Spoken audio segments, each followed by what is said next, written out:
This your boy King Head the Great coming at y'all with another video. So I want to give my 2 cents on this Nick Cannon situation. So let me start right here. First of all, you got to be able to know your lane.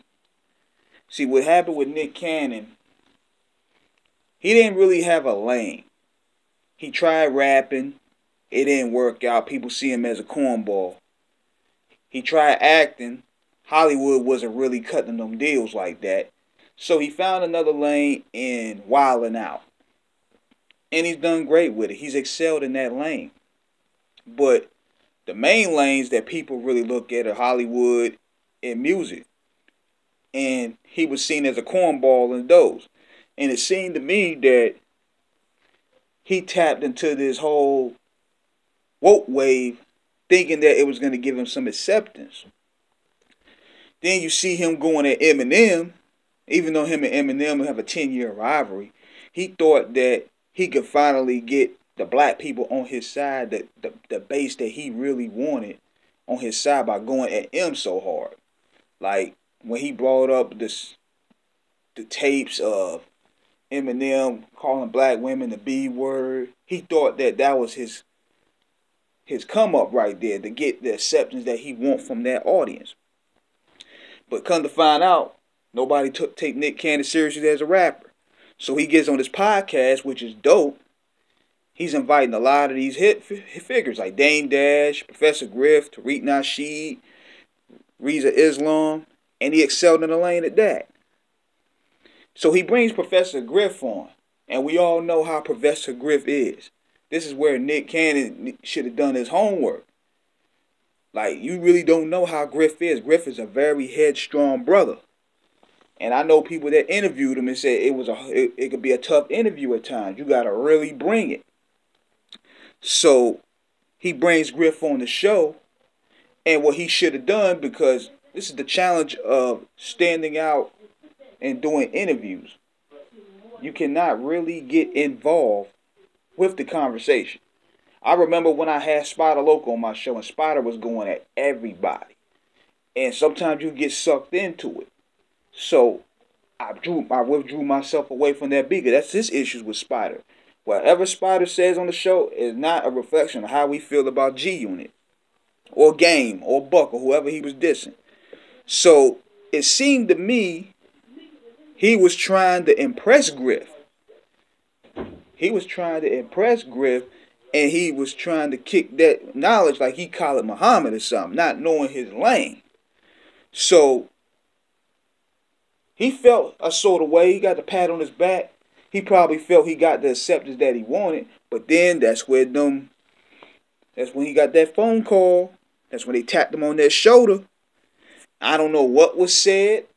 I could assume that, I don't know if it's a life threatening, because you know if you in the entertainment business and you black, your life is threatened every day. When I'm thinking it's deeper than that. They probably got some tapes on him. Remember what Orlando Brown said months ago? Could it be some truth to that? Let's think about it for a minute.